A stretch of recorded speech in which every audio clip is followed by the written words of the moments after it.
As a small business owner, have you ever felt overwhelmed by the pressure of choosing the right hire or leading a team? Or have you ever found yourself tolerating a bad hire because you fear trying and failing again as you repeat the hiring process? If so, you're not alone, and you are in the right place. Welcome to the Growing Your Team podcast. The Growing Your Team podcast teaches business owners like you to expand your unique business by teaching you to master the hiring and team management process. Hiring and managing a team does not have to be a challenge. You just have to learn to do it right. And the Growing Your Team podcast teaches you how to become a confident leader who hires right every single time. Now, let's jump into the show where each episode you will learn tips on how to identify what type of help you need on your team, how to source amazing candidates, how to conduct interviews that lead you to your ideal team member, how to onboard successfully, and how to lead every person in your business so you have a team of rock stars who you are happy to pay every single paycheck. So let's jump in and teach you how to hire like a pro. Hello, Jamie Van Kuyk here, and welcome back to the Growing Your Team podcast. Today, I have on guest Irma Neal. Irma is a seasoned financial coach, leadership expert, and the author of the Amazon best-selling book, Leading in Chaos: Insights to Lead Through the Storms. With decades of experience guiding individuals and organizations through organizational turbulence and leadership challenges, Irma has become a trusted voice in developing strategies to navigate uncertainty with resilience and empathy. As an owner of Onyx Rising, a firm that specializes in leadership development and financial change management, Irma is passionate about helping leaders embrace love and care as powerful tools for overcoming chaos in the workplace. Her book, Leading in Chaos, is a reflection of her belief that leadership rooted in love and empathy can guide organizations and teams through the toughest of storms. Irma advocates for using compassion and understanding as strategic approaches to leadership, especially in moments of chaos. Irma is a former deputy mayor of Indianapolis, vice president at 2 Fortune 500 corporations, and the owner of 4 small businesses. Recently widowed, Irma has 1 son and 2 grandchildren. In this conversation, Irma and I are talking all about leading in chaos. We are talking about things that internal factors and external factors that can create an impact on your business and on employees, and how to successfully navigate through those issues. We're also talking about how sometimes the chaos that your team members are facing is personal chaos, and how you can be empathetic and supportive to help lead those team members through those personal journeys in a way that is business focused and makes them feel valued as a person and as a worker. So let's jump into the chaos to learn more from Irma about how you can successfully lead when things that are out of your control are causing chaos, and how to avoid causing chaos in your small business. Hi, Irma. Thank you so much for joining us today on the Growing Your Team podcast. When we're going to hire team members, sometimes I feel like when people ask about reviewing resumes and red flags on resumes, and sometimes like things like job hopping or stuff like that. And I just remember always telling people, it's like, well, we want to make sure people have the right skills that we need, but sometimes people can't control what was in their past, but they have what is needed to do what you need them to do in the future. So it's like, how do we judge people fairly about where they are? Because sometimes there's things beyond people's control that has impacted their past, but how are they moving forward? How are they getting past it? If you think about it, is there are products out there that have such a narrow target audience that maybe you can say, oh, those diverse backgrounds don't matter because that type of person's not our target audience, because our target audience is so narrow. but most of us don't have that narrow of a target audience when it comes to our products or services. So if we only bring in one point of view, we're probably leaving a lot of points of view off the table that is actually our target audience and things that can make our products and services better for the people that we're trying to serve. Everybody brings something to the table, and the job of the leader is to make sure that the talents of the team are being tapped to have the solution that you want as the end product. Yeah. Yeah, I think it's so important. Everyone brings a little bit of different perspective. Like I was even just thinking about marketing teams, and sometimes there are marketing companies that are like, "Ooh, I want the young person because they know this technology. They're quick to learn new technology. They know the different platforms, and now we're going to market it on." But then you think some of like the older generations, they kind of know that thought of really being able to tap into a target audience and things like that and being able to do some market research and know, kind of what works and what doesn't and how to properly evaluate things. So sometimes you need that mix of the minds and the people who know the new and the people who know the old in order to really get that great idea and that great strategy. And I think it comes with a lot of things. It's getting that mix of I know X and I know Y. Let's bring it together because the other person doesn't know about, how someone uses it or how knows about something at all. That's exactly right. And what I've learned, because I'm now into using AI a lot in our business, what I've learned is that in the old days, relationships were built face to face. You've dealt with people face to face. Now relationships are built through social media. It's the same thing. It's a relationship that builds business. It's just a different way. If you've got some older person, they know how to build the relationship. They know how to read body language because that's what we had to do. A lot of times, older adults are more attuned to the BS that might, be showing up. So really you get the best when you got old, young, new, but it does create um, a an importance to bridge the generational gap between older workers and younger workers, because Yes. we all come to the table sometimes with preconceived notions and assumptions about younger people about older people about younger people. So it's, again, I get back to the culture.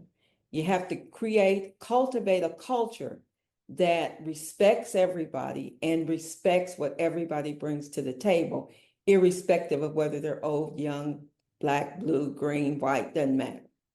Yes, yes, exactly. Okay, switching gears a little bit, tell us about your book.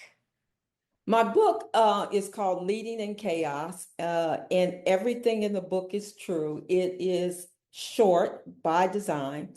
And the reason I wrote it is because I had some extreme events happen while I was the director of this particular agency. And some of the things I walked into it, I was recruited through a national search because the requirements for the organization had changed and there were definite incentives. Federal incentives were being paid to governments for increasing the productivity and of the organization. I walked into the situation, and within 30 days, there were two heroin overdoses on the job in the office that I had to deal with within the first 30 days. I dealt with extreme bullying. I dealt with what I call the troublemakers, the misfits, people who, this is one thing I want your listeners to really hear as they're dealing with chaotic situations or toxic environments. There's always somebody who benefits from the toxicity, somebody who benefits from the chaos. And so one of the things as leaders we have to do is identify who those people are and then a way to bring them into the fold as opposed to them always being a troublemaker. So it's a whole compilation of stories. Political, Washington, D.C. was where it was very political. So I was dealing with the outside political pressures.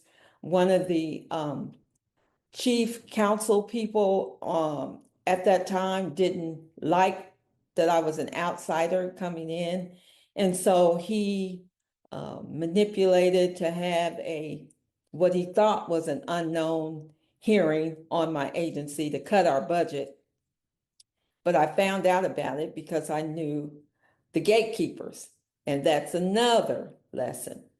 Know the administrative assistants, the executive assistants, the gatekeepers, because they will always let you know what was going on. And that's exactly what happened in this case.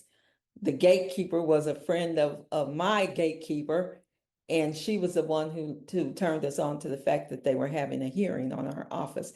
So it was a lot of different extreme things that happened. One of the troublemakers reported me to the inspector general, said I was stealing time. So it was just a lot of things that generally don't, well, they do happen, but a lot of things that people generally don't talk about that happens in an office. I would guess that several of your listeners are probably dealing with a employee that has a substance abuse problem or alcohol or something like that. We all deal with it. So in the book, I try to point out how I handled it. And at the end of every chapter, there's what I learned, a management insight that I learned from that particular situation. My best friend, when I started writing the book, and she was one of the people who read it, she said, if I didn't know you, I wouldn't believe all this stuff happened in one agency. I wouldn't believe it. But everything in there is true. All the names have been changed, but every episode is true. Yeah, sometimes like there's crazy things that happen at a lot of places that it's just like how is that reality? How is that not just like something that's created like for a movie, for a TV show? It's like these things actually happen. It actually happen. A lot of times we don't talk about them. And the other key point I'd like to make to your audience is to ask for help. A lot of time as leaders, we think we've got to have the answers. We think that we can do it, that if we show vulnerability by asking for help, that it somehow reflects badly on us, but it's just the opposite. So in those extreme situations that I encountered, I did ask for help and I got help. I got help from very unlikely sources. I got help from powerful sources just by reaching out and letting people know what was going on and asking for help. Yeah. And I think that that's so important. And like I think I was talking to you before we started, like a lot of people listen to this episode, they're small business owners. So a lot of people are like, but I don't have that built-in help. I'm at the top and what do I do? And I just want to put out that reminder is the help you need sometimes isn't always internal to your business when you're a small business owner. It's reaching out to that business bestie. It's reaching out to that business community and saying, hey, has someone dealt with this before? How do I handle this? It's reaching out to if you have an HR company or a lawyer that guides you on certain things, or it's building those relationships and having those relationships. It's getting that leadership coach or consultant or someone that you know you can turn to. Sometimes it's even that just friend or family member to say, hey, just double check me. Like, I need to run this scenario by you. Like, double check my thought process here. I even know, like, recently I had something going on and I was just like, I'm going to ask a friend. And I typed it all out in text. And simply sometimes the process of just typing it all out in text and having to explain what was going on. I'm just like, yep, now I see what I was missing. Okay, now here's how I'm going to go and handle this. Yeah, I've owned four small businesses, three of them successful, one not so successful. And so I know what it feels like. In fact, it was liberating to me in the first business because I started it with three friends. And I remember that we were outlining a problem, a solution or whatever. And then after it was all mapped out, I remember saying, now who do we have to check this with? And the thing is, no, we are it. We are the Yep. checkers, right? But you're absolutely right. Even if it's not I think some presidents are in government, sometimes it's called a kitchen cabinet. These experts these friends or people that you trust that can give you a different perspective. And so everybody needs to have those advisors. And it doesn't necessarily have to be a another business owner. It's like you said, you write it out and people can see, oh yeah, did you think about this? Just Yeah. clarifying your thinking process. Yeah. So you also mentioned something about kind of those team members that thrive on chaos or um that just kind of that toxic environment. And it just reminded me once of like when I was back in corporate, we went through a period of time where there was a lot of kind of negative turnover across the entire department. There was a lot of just there was we were in one of those chaotic moments. One of those chaotic moments that was partially created internally and partially created with things that were out of our control, but it was a chaotic environment. And I just remember having to have a conversation with another manager, and it's just like, because their thought process was, we got to do whatever we can to turn this toxic team member into a great team member. And I just remember saying, is that our best course of action? Or is our best course of action to let this person go if they really want to go? Like, if this is such a toxic environment for them, maybe this isn't the right environment for them. And so what is your opinion when we have these team members that are kind of these more, I guess, toxic team members that are bringing the team down? Do you believe we should put our time and energy into making them not a toxic team member? Do you believe we should put our time and energy of helping them see that maybe going off to another opportunity is right for them? Or do you think there's some sort of balance or in between, or depends on the situation? I think there's a balance. I think that, again, I come from it with every person has value. And a lot of times when people are creating chaos, it's because they don't feel seen or heard. And so one of the things is to make sure they take more time, but they become, if you win them over, they become your biggest cheerleader. And I think Yeah. I've got four things that I say that leaders should do when they are in chaos. The first is to act. You have to act quickly but thoughtfully. And then you have to set clear expectations. Don't be ambiguous at all. Clear expectations. Communicate the why. Everybody wants to know what's in it for me. Communicate the why and then demonstrate consequences. And that's the thing that helps with chaotic employees. When you do the first three steps, when you tell them the consequences, and if the behavior continues after they know they know what's expected, they know the vision of where we're trying to go, they know how they play a part in that vision, and that there are consequences to them, then they'll make that decision on their own. If you Yeah. if you actively show them that there are consequences after you're clear that they understand and that you've communicated the vision and how they fit in effectively. Yeah. Yeah, I think a lot of that is very important. You know, the whole thing. You got to be clear on your expectations. I feel like there's a lot of times we hold employees accountable for things that we never actually tell them. And we Exactly. just expect them to do things a certain way. And we expect that when they do something wrong, that they automatically know that they did something wrong. And we're just so afraid to tell people and give people the feedback or even just be clear up front. As no, like working with this bunch of small business owners, one of the things I have to tell people all the time is you will make the mistake of forgetting to train your team member on something because it's something that you do all the time. It is second nature for you, and you are going to forget that someone else doesn't know how to do this. And then they're going to do it wrong, and you're going to get upset, but you're going to have to hold yourself accountable and tell your team member, I forgot to train this on you. This is on me, but I'm telling you so that way you can do it right moving forward.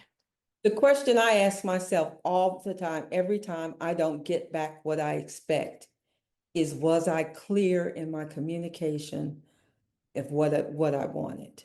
Yeah. And a lot of times the answer is no, or yeah, I need to go back because, like you said, I take this for granted because I do it all the time.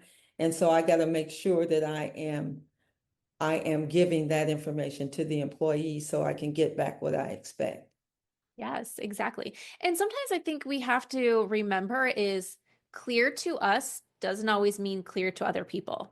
That's We talked about early on about diversity and diversity of thought and diversity of experience, and people are coming from a lot of different backgrounds, so they can bring all this stuff to the table. But if everyone's bringing a different something different to the table based off of their past experience, it also means that what you say is going to be interpreted differently by everyone at that table.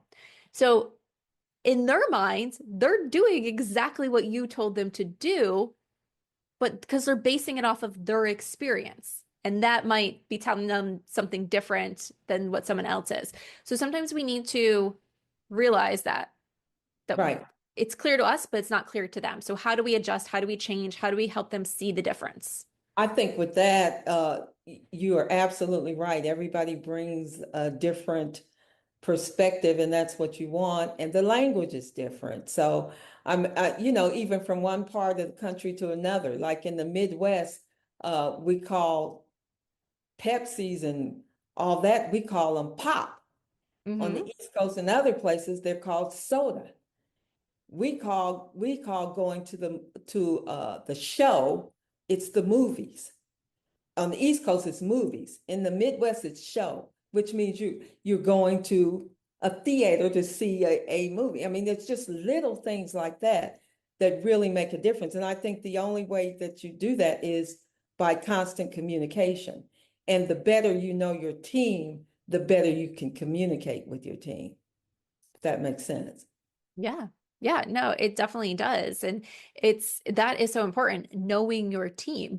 Right. And I think it's one of those things we always want our team members to know our business well and care about our business, but are we showing it the other way? Are we caring about our team members? Are we getting to know our team members? Do we understand their strengths and their weaknesses and things like that so that we can help them be successful? That's exactly right. We have to know the team, and the way you know them is, again, the whole person. I mean, you don't have to get deeply into their business, but you still have to know the whole person, their strengths, their weaknesses, what they like, what their triggers are.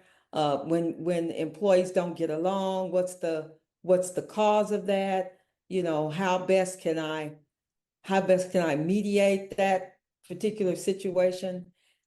Because, and again, it gets back to culture, the kind of culture that you cultivate in your business or office or organization is what drives a lot of that stuff. Because if you've got the right team, the right culture, the other team members will check the person that's out of order.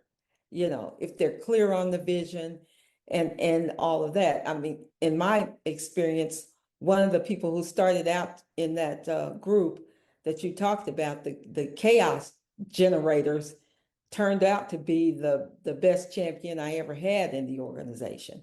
Now I'm not gonna be, coded, sugar coated. It takes time. It takes Yeah. buy-in.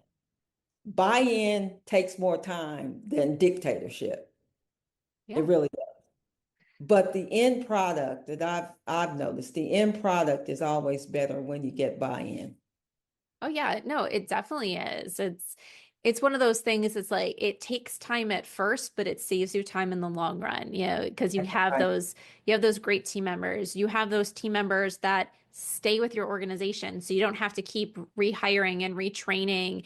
You're not losing that institutional knowledge from someone who's been there for a long time. Because that hurts a small business when someone who's been there for a long time leaves because you have that such great working relationship. That's exactly right. Yeah. And I think like kind of going back to some of these like, kind of more toxic team members and everything, or these, you know, I think one of the things we have to remember is nobody is perfect and everyone has a lot of stuff going on in their life. So if they were a great team member at one point, maybe we just need to figure out what's going on. Maybe we need to figure out how we can best support that team member.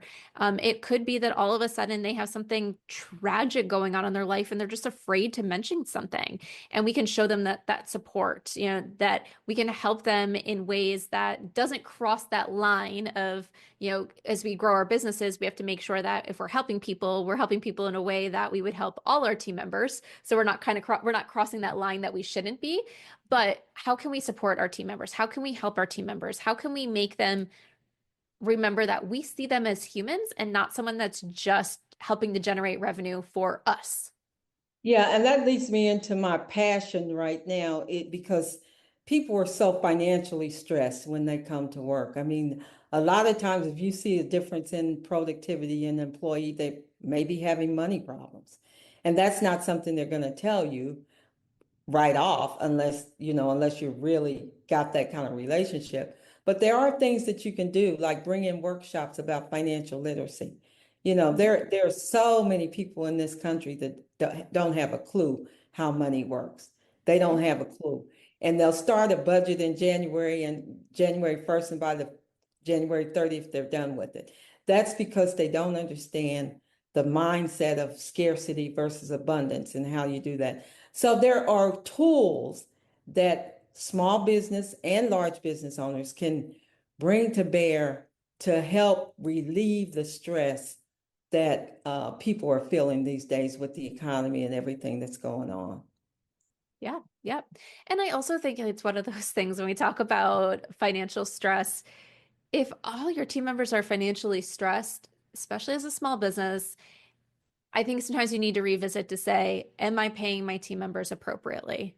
And I know it's one of those things where like, but I only have so much of a budget. But sometimes we don't bat an eye too much because we might not love it, but we don't bat an eye too much or not do it when our rent goes up or when our electricity bill goes up or when all these other things go up and all the service providers that we use, they increase their rates. But then we're like, oh my gosh, our teams, I don't have the money to give them a raise. And sometimes we need to put our team members first because sometimes the cost of living is changing around us. And what worked 5 years ago is not going to work for your team members now. So, are we causing them stress that we have the ability or should have the ability to relieve? That's exactly right. And as a small business owner, I know that the margins are often very, very slim, and you may not have money to give raises, but there are other things you can do. Time off if you're able to do that, a spa day, a gift card. Also, one of the business I'd had that actually failed, one of the things I did for the employees there was allow them to take loans against their paycheck, early loans against the paycheck, and then get it back. And then also knowing resources outside the company that may be able to help, community resources or grant resources that are in the community. I think there are a lot of ways to show appreciation besides the raise if you don't have the money. Thank you goes a long way. I appreciate you goes a long way. A $10 gift card goes a long way. Yes. Yeah. And there's a few things I want to say to that is first off, if we're really looking at our budget and we don't have the money to pay our team members appropriately, I know this is one of the things I talk about all the time. We need to figure out what is going on. Do we need to adjust our prices? Do we need to maybe we have team members that we shouldn't have on our team? Do we need to readjust things? And we can't expect people to work below whatever the going market rate is for our opening just because we want someone to work for us. So sometimes we need to make tough choices as business owners if we say we don't have the money to pay our team members appropriately because frankly, if you don't have the money to pay your team members appropriately, then you don't have the money for that team member. We're not going to sit there and say, well, I don't have the money to pay the rent on this building, but I still expect to go have an office in this building. No, if we don't have the money for something, we don't have the money for something, and we have to make adjustments and we do it in our business all the time, and we can't make people make sacrifices because we want to underpay them. We have to look at it as like that pay is an important part of our business to be able to pay our employees when we have them. And sometimes we need to make other decisions in our business so we can pay appropriately. But you were also talking about how thank you goes a long way. And I think that is super important. We have to remember that.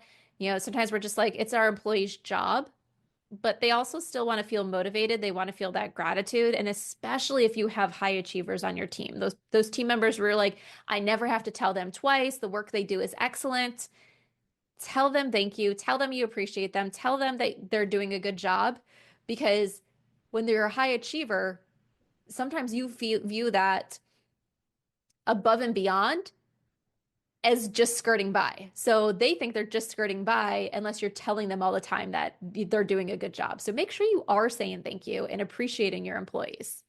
Yeah, and I wanted to get back to the point you talked about about pay and when a business doesn't have the money to make the adjustments for their salary, to their employee's salary. I think that one of the key things that has worked for us is to keep them informed of the progress of the business all along. Like at Mhm. the beginning of the year, we set our annual sales goal, and everybody knows it. They get a target, a graphic with the target and how much we have to make each quarter to make that goal. This year, because of circumstances beyond our control, we weren't able to, we're not going to make that target. But they know that. Yeah. They were a part of the whole process, so they know that. So I recently had to cut hours. I recently did. And I feel real fortunate because none of those people we cut the hours or have left us, because they understand that the business has hit a turning a downturn at this point, but that the future, the rest of the year looks good. Yeah. So we need to share parts of the Right. business so that employees understand and Yeah. understand Transparency again goes a long a ways. long way, a long way, and understand how they fit in. So that makes, I think as business owners, sometimes we don't want to share the bad news. Well, you don't share the bad news, you share all the news, the transparency from the beginning, you share it. And so Yep. when the bad happens, the people who work for you who are invested in it know it and say, okay, I'm going to do this to help you get out of this place, out of where you are right now. Yeah. Yeah, and sometimes I think it's also about making kind of those fair money decisions as well. Like I remember, now this was back in corporate days, where they'd be like, we're cutting XYZ, and you're like, well, you're still cutting XYZ, but you're doing this over here that costs a lot of money. Doesn't that drive you crazy? Yeah, I remember the one time they cut, I think it was like our summer picnic, but it was an event that people looked forward to, and it was like getting out of the office and really feeling appreciated. And they cut that, but then they kept some like big, I think, celebration for the sales team. And I'm just like, but we work hard too all year round, and you cut our one day of fun, which I know costs a lot of money, but it was just like kind of that fair is like, why do you cut one sort of thing of fun, but not another sort of thing of fun, or things like that, where it's just like being a little bit kind of transparent, but then also fair. If you're going to be cutting some things, how does this impact people? And understanding and being kind of ahead of it too. Because sometimes we do have to make those tough choices. We do have to impact people when we cut things, but just being open, honest, fair, and transparent. One of the things that drove me out of corporate was a example of I was always in the top 2% of achievers or whatever, and we got all kind of perks. So, I mean, I got to go all kinds of places on these yearly jaunts for the top performers. And I remember the CEO standing up and talking about how we had done so well. The people in this room had done all this stuff, and you were going to get a bonus of so much. And then he turns around and says they're going to lay off 10,000 people worldwide. And I'm thinking, okay, you could have kept this bonus that you're giving us. And these were customer service Mhm. people, the lowest paid people in the corporation was the ones that they were going to cut. So it didn't sit well with me at all. Yeah, like I definitely have been on the other side of that, where it was just like the sales teams that I supported, directly supported and was on their accounts, they got to go off to President's Club, but then That's I didn't get a bonus. And I was that's just like, exactly whoa, whoa, right. whoa. They went and got this huge vacation, the only reason, like they make the deal, but the only reason those customers keep coming back is because of what we do after that deal is closed. And I don't get a bonus, but yeah, they get a trip that costs thousands and thousands and thousands of dollars. And I'm just like, where is that recognition that it takes an entire company for them to be able to continue closing those deals? That's exactly right. You got it on the head. And those President's Clubs, I mean, there was top notch, top name entertainment, beautiful resort, and then at the same time, you are cutting the people who are the first face to the company.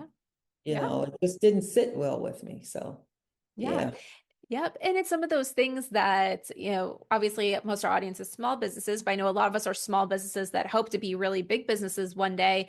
It's about making those decisions across the thing that are going to help avoid your company becoming a toxic work environment. There are some exactly. things that create chaotic and toxic environment that are external that you can't really control. Like right now, we're at a time period as we're recording this where it's like day to day, you don't know what tariffs are going to be. And for some businesses, that is creating a lot of turmoil because you don't know if you're going to be able to afford that next shipment that's coming in of your products, that it's already en route and things like that. So sometimes things we can't control that create a toxic environment, but then there's things that are 100% in our control that create an internal toxic environment. So how can you be on top of those things that are in your control? That's exactly right. You hit it on the head very succinctly there. And there again, it's communication and transparency.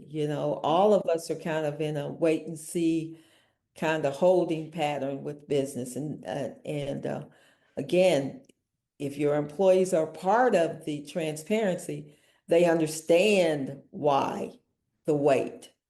They understand and they'll stick with you. That's the thing that's the bright spot out of all this is when you have built a team and a culture that shares the vision you're trying to present, they'll stick with you for a while. Yeah, exactly. All right, Irma, we are at the top of our time together, so we have to start wrapping up. Tell everyone how they can get in touch with you. The website is Onyx, the number 2, Rise. We're on LinkedIn under Onyx Rising, Facebook and Instagram, all under Onyx Rising. So you can meet me there anytime. On the website, we have a free money mindset quiz that goes with our financial wellness. It's a fun quiz to take to see what kind of barriers you have toward a successful financial mindset. And my book is available on the website or also through Amazon and Audible. What's the name of the book again? I'm sorry, Leading in Chaos, Insights to Lead Through the Storms. Perfect. All right, Irma, my final question that I love to ask all my guests. We've all had leaders or managers that have stood out to us throughout our career. Think of a leader or manager who stood out to you and share one thing about them. The one thing I liked about the best manager I had was he did not look over my shoulder all the time. He gave the vision and the direction, and then he gave you the freedom to come up with the solution to what we were trying to do. He was very collaborative, very doesn't matter where you come from kind of person, but just a real visionary and a great guy to work for. Awesome. Well, thank you so much for sharing. Well, thank you for having me. I appreciate it. Thank you so much, Irma, for joining us today on the Growing Your Team podcast. All right. Thank you. Have a good one. And that wraps up this episode of the Growing Your Team podcast. But before we go, are you ready to gain the confidence to hire like a pro, but need to find a way to do so that fits your limited time and doesn't stretch your budget beyond its capacity? Let's face it, hiring has a lot of complexities. And if you don't know what you're doing at each step, you increase your chances of hiring the wrong person and then having to spend both time and money to rehire. So it's something that you want to do well the first time. But if you're like many small businesses that are hiring their very first contractors and employees, you most likely don't have thousands of dollars to spend on high-level hiring consultant services or full-service recruiting. But you still need help. You still need guidance. You still need the support to hire well. That is exactly what the Micro Hiring Consulting Program is for. This is a consulting program designed to support you through the process of hiring and onboarding contractors and part-time and full-time employees in a manner that fits your schedule and your budget.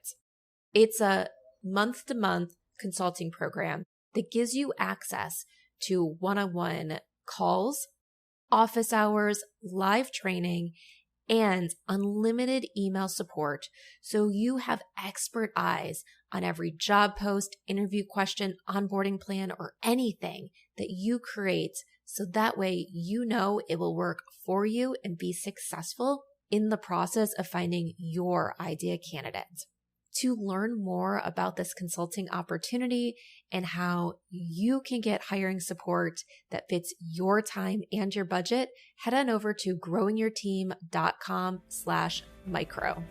Once again, go to growingyourteam.com/micro to learn more about this consulting program that's going to help guide you to successful hires every time.